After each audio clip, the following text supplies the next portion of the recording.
Hello everyone, welcome to the channel. Thank you for joining me again. For me it's been a few takes. For you it's been a week. Hi again. Thanks for joining me again. But today we're going to be covering basic exercise knowledge. So this will be the first video of my curriculum. It's going to be basic. It's not going to be super intensive on information, but it is going to give you a general idea of what you need to know about exercise. I'm not going to use my book because actually the more updated version of this specific page, I updated it not too long ago. It was last year, but it's important to have this understanding, this differentiation of knowledge, because, well, I'll get into it in a minute. But anyways, so to start, we're going to be talking about the extreme basics. So breathing, which I'll start it off. Breathing is extremely important. It's not actually something that everyone thinks about right off the bat. Breathing is important because we need it to survive. I worked with many people who held their breath and didn't know how to multitask breathing with movement. And so we always think, oh, multitasking, we're doing multiple things at the same time to achieve a goal. By the way, if you hear chirping, it's the red squirrel coming to grab the nuts. It finally came. He doesn't mind me talking, so I'm just going to keep talking. I'm just not going to move much. What was I talking about? Yeah, breathing. So yeah, breathing is extremely important. Without it, you'd be dead. So that's one of those mortality traits that I was talking about in my first video. It's like the #1 way to avoid mortality is by breathing. Breathing is good for you. I think it's Horton Hears a Who where they bottle air. Had to see that in our environmental science class in element. Oh wait, no, that was high school. Yeah, but it was a good movie. It's kind of a scary concept, but imagine living in that future. Anyways, yeah, breathing, extremely important. You need to do it, and it's a multitasking fact or feature. If you don't know how to do it, it's definitely worthwhile to practice moving while breathing and focusing on it first. Then in the future, you just kind of get used to it and become better at it. The next part is abs. Squeezing your abs. That's something that not a lot of people know how to do. Obviously, people who work out learn how to do it because you want to look good for a picture, right? So you squeeze your abs, they look better. But then you unflex your abs and then all of a sudden abs disappear, right? Yeah, but now depending on your body fat, depending on the actual strength of your core in comparison to your lower back, if you overwork your core, you could actually slip a spinal disc. That's not something you want. Overdoing something is never a good thing, and a lot of people do overdo the abs quite a bit, but a lot of people don't know how to squeeze their core. So what I do is when I was training people, I'd always say, lean forward. If you don't have pain in your lower back, but you have that feeling of core engagement, that's what it feels like. That's what squeezing your core is like. But in order to squeeze your core without leaning forward, you have to gain that almost that mental picture in your head of bringing your core together. I'm doing it right now, without moving forward. It does require some practice. Maybe the leaning forward may be what you need at first in order to progress up into that straight squeezing core, but squeezing the core when you're sitting is also very important. But if you have back pain while you're squeezing your core, it might actually mean that you've already overdone it on your core and you need to focus on the back, the opposite movement, or even side to side. Yeah, or maybe even your legs side to side, maybe not upper body, or maybe both, upper body and lower body coming side to side. It really depends on you and your unique circumstances. The next one is then posture. We don't really think about that, but posture is important for specific exercises. I won't get too much into the posture right now because it really is specific to each individual exercise. But when you're sitting in a chair, usually you got your shoulders back. I don't usually say up or down. Usually that's dependent on your trap strength or tightness. But basically posture is unique per movement pattern. Obviously we got all sorts of different movement patterns that we can do. Oh, freaked out the squirrel. But yeah, you really do want to make sure that you're doing the whole posture thing right. Otherwise, you could hurt yourself. You could get away without good posture for a little while, but at some point that kind of thing can catch up to you. And then speed. I'm not talking about the drug. I'm actually just talking about the movement the speed of your movement. So when you move, really it depends on how fast you're moving. Like let's say an Olympic movement, you're moving pretty quickly. Cartwheels, you're moving pretty quickly. You have to in order to get that full cartwheel muscle ups. Actually, you could do a slow muscle up. That requires more of a strength ability though. When you're doing a fast muscle up, that's more ability. But then when you're doing it more slow and more controlled, that's when the muscles are really working. That's when you're really engaging those muscles a lot more than if you were to just do the kip and up. I think that's what they call it anyways. So yeah, speed is a factor that usually people do the exercise too quickly at first, but then as you get better at it, you're able to slow and control it a lot more. Let me just turn the tablet on so that I don't lose track of what I'm doing. Okay, so now this is pretty basic, but now we're going to go into sedentary versus non-sedentary. Sedentary means to not move. So sedentary.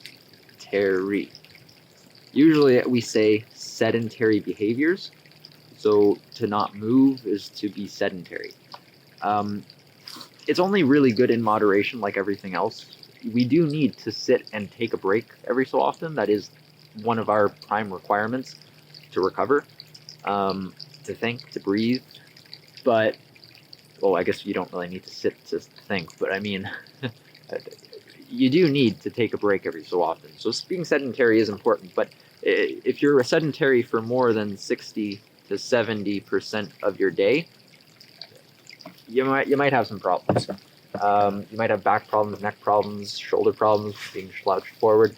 The problem could start here at the shoulder or even at the elbow, and then move closer in towards the spine. Once it hits the spine, then it starts becoming a bigger problem. It starts impacting your sleep, maybe your ability to do things. Lifting becomes more dangerous. That's why when I start working with a new client, or when I would start with a new client, I would always start really easy. I would never do lightweight or heavy weights. I would always do light weights. Maybe we wouldn't even do any weights. Maybe I would just see how their physical ability is, see how their balance is, see how their coordination is, even their flexibility, mobility. We'll get into that in a minute, but to be sedentary just means that you're not moving enough. You shouldn't stay sedentary for too long, and that then brings us to non-sedentary, which is to move. So it's the opposite, to move more, non-sedentary.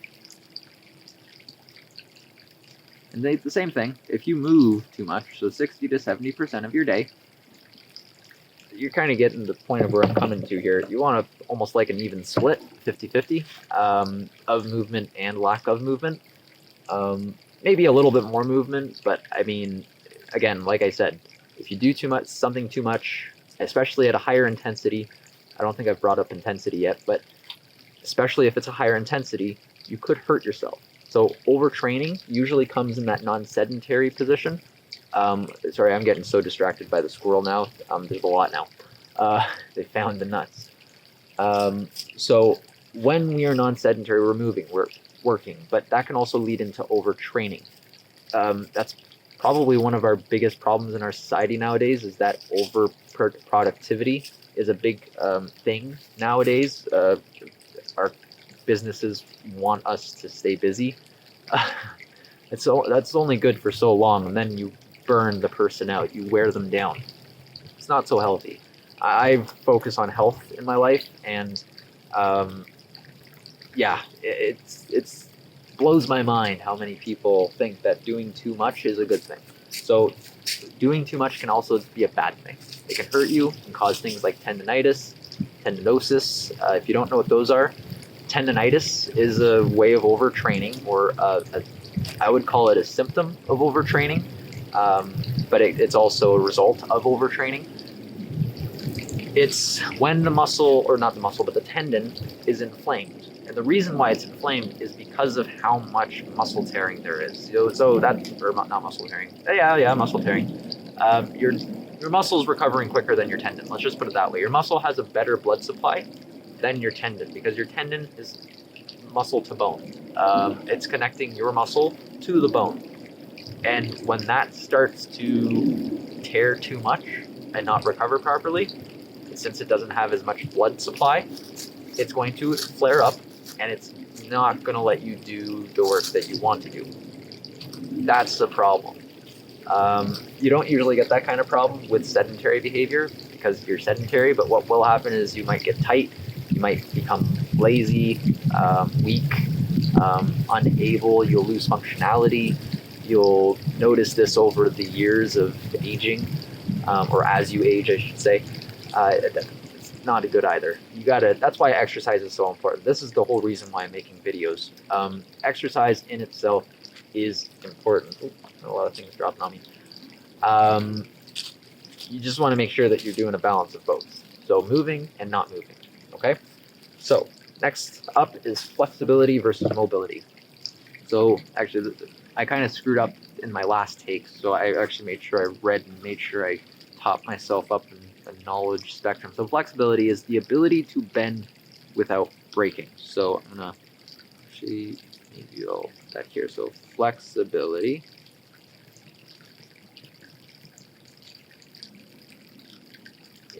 is the ability to bend without snapping, breaking, or to bend at all.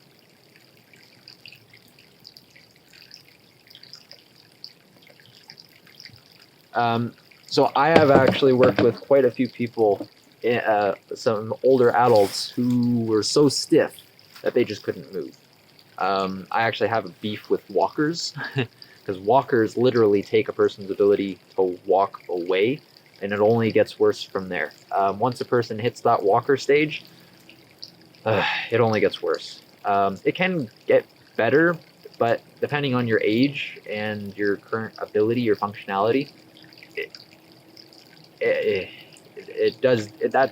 that's where things get a bit depressing. I've actually learned that dementia and movement are sort of linked. Maybe even Alzheimer's. I know Alzheimer's has more of a genetic component, even dementia, but I think that dementia has way more of a movement correlation. Just because of all the people that I've seen with dementia, they're usually people who lack functionality or who have lost functionality. Yeah, it's quite depressing. But flexibility, you need that in order to be able to reach. Oh, scared a squirrel. When you are able to reach, you have good flexibility. That's great. In the next video, I think it's the next video, I'll go into further depth on the overdoing and underdoing of flexibility training, but you can also overdo it on mobility. So that's also going to increase your range of motion. So ROM. ROM is range of motion. Mobility is the ability to take advantage of your range of motion. Mobility is when you, how did I put it here? Single or multiple joints. Yeah, there you go. So is when you are able to reach in 1 second. I need to think of a good way to word it. Mobility is when you have range of motion. I'll just write it ROM. And you can dynamic stretching is mobility, but when you are able to reach around without any issues, the chair is getting in my way, but that is range of motion or mobility. So the difference between flexibility is, this is another word for it, static stretching, so you're not moving, but mobility is when you're moving, or dynamic stretching. We try to get mobility in to allow for better joint mobility or fluidity. There we go, that's a good word, fluidity. squirrel's not getting as scared now. It's kind of cool. We need that fluidity in our joints and our muscles overall, because if we don't, then we can lose it. But we can also overdo it. So flexibility and mobility are kind of the same, but they're also different, because flexibility has more to do with the muscles, while mobility has more to do with the joint region itself. So in a way, it's actually, well, one or more joints. It really does have a lot to do with a balance, or not a balance, multiple muscles working together to achieve that range of motion. Yeah, that's a good way of putting it. Multiple things working together to give you that mobility or range of motion. Animals.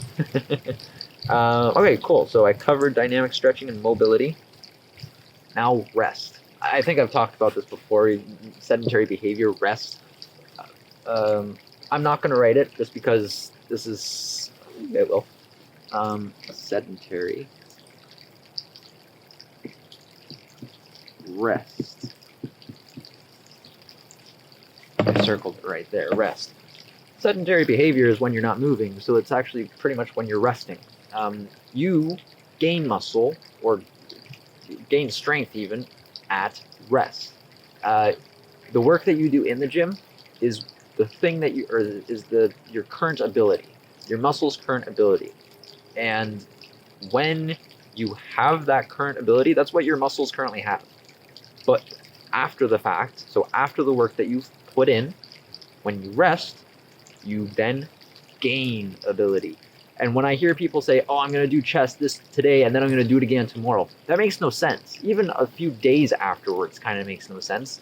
Maybe in the short term, yeah, okay, there is some benefit. But in the long term, if you keep working that same movement again and again and again, that's where the problem comes in. That's where you can actually hurt yourself. That's where overtraining comes in.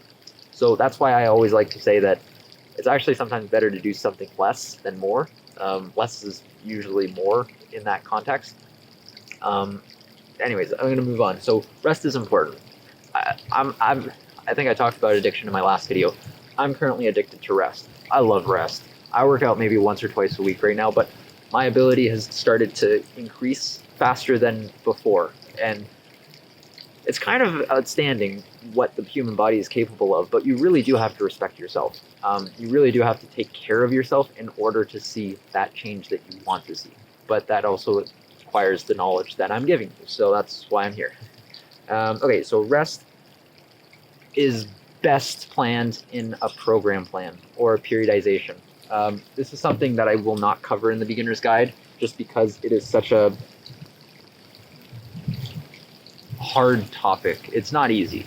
There are videos that I have posted, or actually maybe I don't. I'm going to make sure that I do have videos posted about, oh, the squirrels are talking. I get distracted so easily when it comes to these things. They're fun to watch. I recommend getting out into nature every so often. It really does help with this thing here because of technology and everything. But yeah, so periodization isn't an easy topic. I will try to post videos from other people on my YouTube channel. Make sure to subscribe to them though. They're fantastic if you really are into exercise. So periodization, or maybe I'll say program planning, is when you're planning your program. So I usually like to think that the program plan is more specific to the exercises that you're doing, what you want to really accomplish, and making sure that your plan works. It could even be the calendar plan. Yeah, so the exercises and the calendar plan. So program design and periodization. Periodization. Every time I type this into like a Word document or anything, it always says that the wording is wrong. But like that's, I don't know how well you can see it on the video, and my writing is atrocious, but that's how you write it. So program design is when you are creating your program specific to the exercises that you're doing. It's usually more goal specific. It would be more like the microcycle. So if you don't know what a microcycle is, it's really the smaller component or the week by week component of your routine, or even the day by day portion of your routine. The mesocycle actually, I guess the mesocycle could also be like the week by week or the month by month. But then the macrocycle is the whole plan itself. So the macrocycle is usually the periodization. I guess you could call the mesocycle your periodization as well, but that's where we then start focusing more on the intensities, on the rep ranges maybe. Maybe you're that specific. I know that I can be sometimes, but lately I've just been working in a higher rep range. Maybe in the future though, I'll work at a lower range and a higher intensity. So that's periodization. That's what we usually try to plan for. And without a plan, good luck. Good luck. I don't know anyone actually who just goes into the gym and does exercise successfully without any injuries or problems without a plan. A plan is going to make you that much more successful. So if you actually want to see success, you better write it down. You better have a plan. You better go in with an idea of what you want to accomplish, with what you want to do that day. Sure, maybe at the beginning, go in, get a feel for everything. But like I said, you should probably get help if you need the help. That's what these videos are going to be for, but these videos are going to take time. I hope that some of the people that I've already got posted help a little bit more, but yeah. Program plan and periodization is extremely important. Okay, so what am I talking about next? Moderation. Moderation, I'm not even going to write it down. Oh, maybe I will. Okay, moderation. So moderation is really your plan. How you are moderating what you do, making sure that you do it when you need to do it, and not more than that. I wouldn't say that, oh yeah, less is not the best all the time, because maybe you're just not doing it enough to see the progress that you want to see. But moderation is extremely important. But so is consistency. Without consistency, you will not see good progress. That's why I like to say that you got to do your work. You got to do it. Otherwise, no one's going to do it for you. So that's why you got to make sure to moderate what you do, but you must also make sure to be consistent with your practice. But if you have an injury, if you have pain, aches, that is going to require a form of understanding that really a mind-body connection. You need to understand that your body and your brain are connected. We need to know that we know how to take care of our muscles, and if you don't know how to take care of your muscles, hopefully these videos will help. Again, that's what I'm going to try my best to cover, is most injuries can be avoided. I say most because car accidents, for example, happen. Those are avoidable, but they can happen like that. So it's not, yeah, that's life. But I'm talking about the more avoidable things, like in the gym, or even having the clips on the bench. Like when you're doing the bench press, some people don't put those clips on the side. That's preventable. I've seen those plates slide off, and when the weights fall off and you have that kind of force tearing on your chest, that could rip. That could rip your chest. That could be pretty bad. I've seen some pretty bad bruising from that too. Yeah, you just want to make sure that you're covering your bases and avoiding those types of potential injuries. So, moderation, consistency, and then variational requirements. So, variation in our exercise is important as well. But the only way we can really cover variation is if you know all the exercise movement patterns, if you know about biomechanics,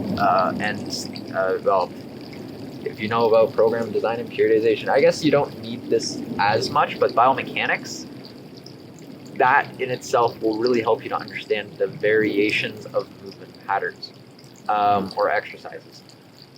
When we think about variation, sometimes we just think about, all right, I'm going to do the bench press tomorrow, and then I'm going to do the row, and I'll go back and forth. Or maybe I'll do biceps, and then I'll do triceps. Or maybe I'll do biceps and triceps, and then I'll do shoulder press, and then a lat pull down. Yeah, okay, yeah, those are variations, but they're not variations of the same muscle. We need to consider the fact that our muscles can work at different angles. These movement patterns are complex. We are complex biomechanical beings, and we need to have that understanding. So I'll be covering the basics at some point. I think I already said in the last video. which part I will be covering it in, but I will make sure to make that known. So it'll be very basic to start, and then in the future, when I get into more of the intermediate practices, that'll be the more meat and potatoes of the variation, what we really need in order to take care of like muscle pulls and strains. Like I personally had, and still kind of have, a few muscle imbalances, but I'm way better now. I don't pull any muscles as I used to. Cross my fingers, hopefully I don't jinx myself. But pulling muscles is usually a cause of muscle imbalances, and it could also be caused by doing too much of something and too little or not enough of something, or nothing at all. Okay, so that's variational requirement. Now this is where things get complicated. I might actually erase some of this. This is in a video, so you can go back and see what you want to see. This part's going to get a little more complicated because this includes numbers. So we're going to talk more about how much you should exercise as a beginner. As a beginner, I exercised way too much. Like I said, I was an addict of everything that I did. And when I say everything, I mean almost everything, except for like school or whatever. Oh, my whiteboard. So, ooh, I have different colors. This video might be long, I'm really sorry, but the other videos might not be, but, okay, so, if you're working at a light,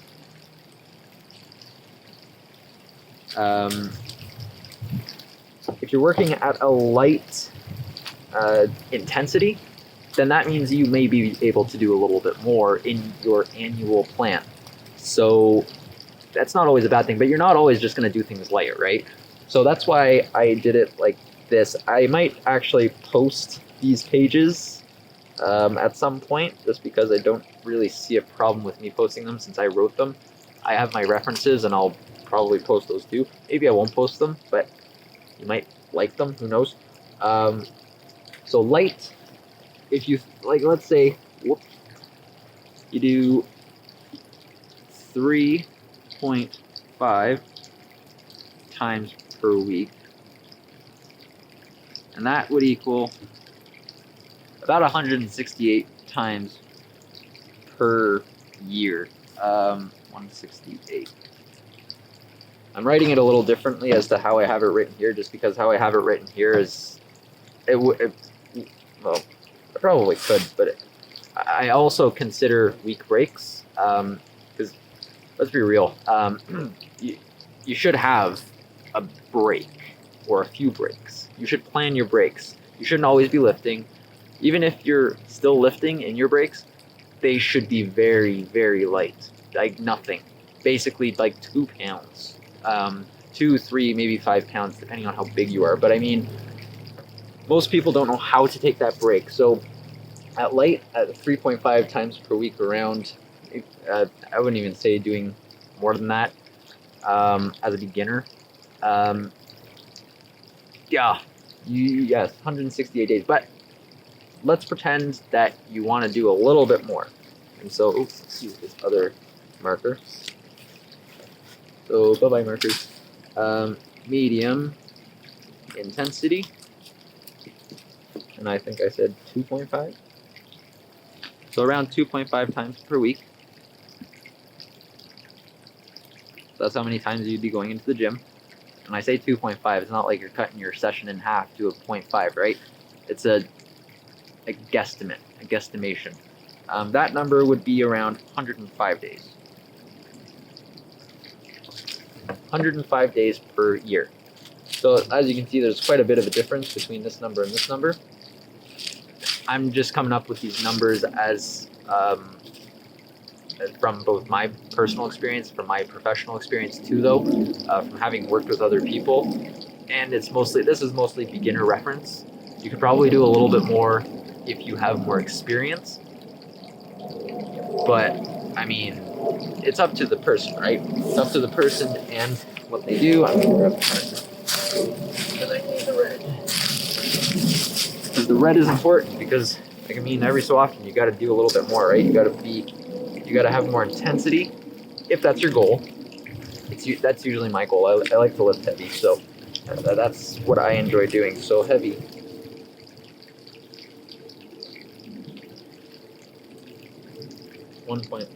So I say 0.5 to 1.5. Oh, to 1.5. Kind of messed up there. Times per week. And that number would come to around 20 days to 51 days. Now, again, this is just a calculation I came up with. And as a beginner, you won't have very many heavy days.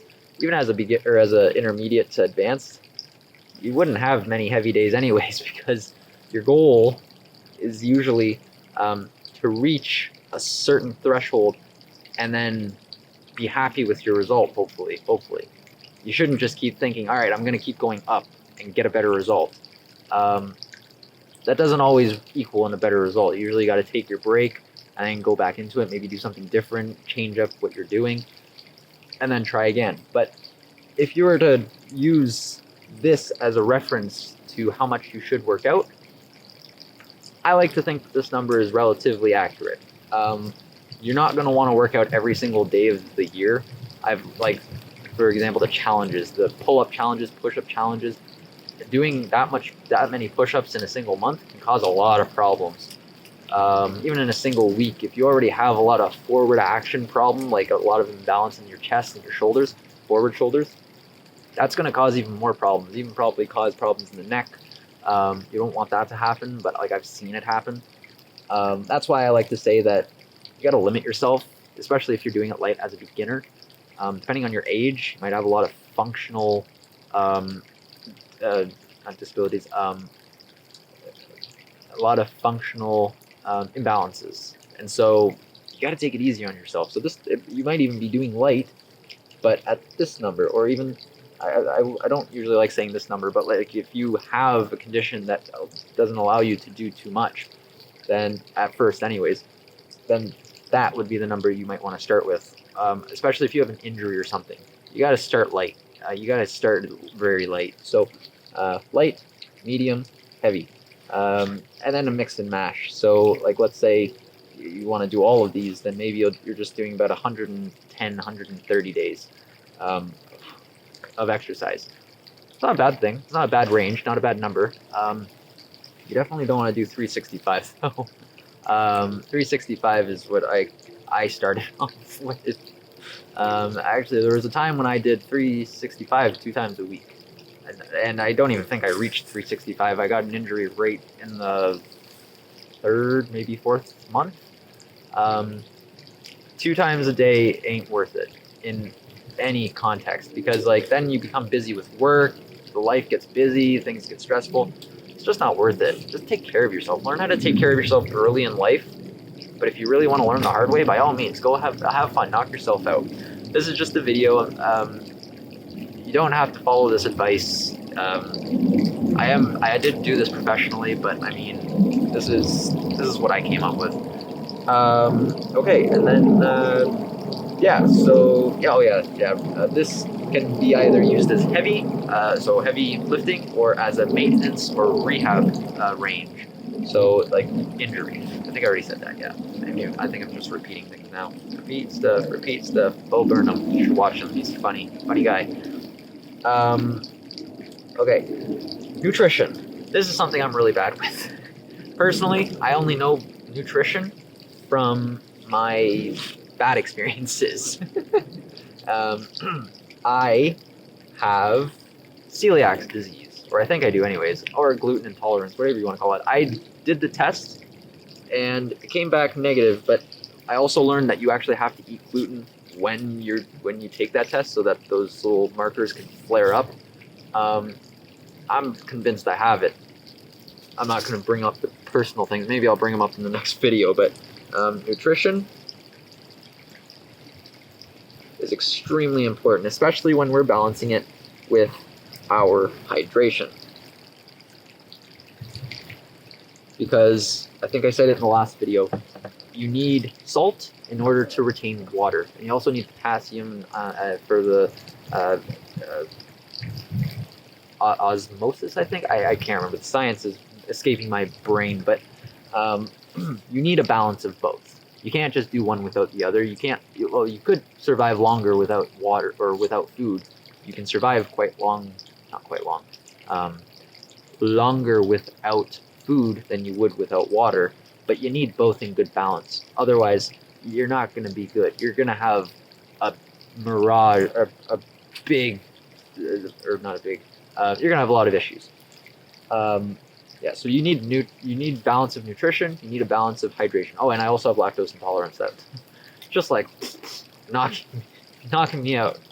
Anyways, I think I'm almost done with this video. Rambling more than I thought I would. The thing I skipped over though was subcutaneous versus visceral fat. Subcutaneous fat is fat that is stored above the muscle. It's not as dangerous though as visceral fat, which is stored in between the organs and underneath muscles and around vital organs. Yeah. We do require a balanced diet based off our activity level. But if we start gaining weight or losing weight, it really just means we need to adjust our nutrition based on that. And if you find that you have dry mouth like I do right now, drink water, preferably not out of a plastic water bottle, but my circumstances, this is easier for me. Water is good for you. How often should you drink water? What did I write down here? I think I said 1.5 to 3 liters, or around 8 to 12 cups a day. Yeah, some people drink just a little bit less. Some people drink a little bit more. I mean, if you're taller, you might need a little bit more. If you're shorter, you might need a little less. Based off of you, what feels better? Do it based off of how you feel, okay? It's unique. We are all unique beings. We all have our unique circumstances, and we all have our unique goals, right? We're not all going to be the same. You couldn't drink too much water though. I was in elementary school. A person that I went to school with, he took these bottles and he crushed them right into his mouth. Like bam, bam, bam. I think he did like 5 or 6 water bottles in less than a minute. He just vomited water. The reason is because the cells in our body basically just want to explode. We don't have the proper amount of salt or way to retain that water if you drink too much water. So the cells explode, or before that happens, before cellular death happens, you will reject the water, so you will vomit it up. It's kind of like eating too much or eating the wrong things that your body just can't process. I'll get more into that in the nutrition video, how we all have unique circumstances and dietary needs. Sometimes there are some people who can eat everything. I envy you greatly. I wish. That's actually why I can't gain weight as easily as those people. But, well, I mean, some people say that I'm lucky because I can't gain weight. I don't know if I'd call that lucky, but yeah. Anyways, I think I've covered everything. And yeah, I've covered everything. If you have any questions or concerns of the basic exercise knowledge, let me know. I really do hope that these numbers are good. I've been working on them. I can actually say with certainty that it's better than it was before, because in this paper version that I have here, I said just straight up 52 weeks times 3.5 days average per week. So like that would equal 182 days a year. That number doesn't fit for everybody, and honestly, it's really up to you on how you're training, what you're doing, how intense you're working, and what your goal is, and how much rest you're going to need. You really do have to consider that exercise is different for everyone based on where you are in your life. You need to do it more or less. But yeah, just keep that in mind, because you can hurt yourself pretty easily if you do too much, and life happens. As you age, as you get older, exercise becomes less and less appealing, and you become more lazy, fatigued easily, weak. You lose your functionality. That's even scarier. But yeah, anyways, take care. I will see you in the next video, and I'm gonna record it in another day. Bye now.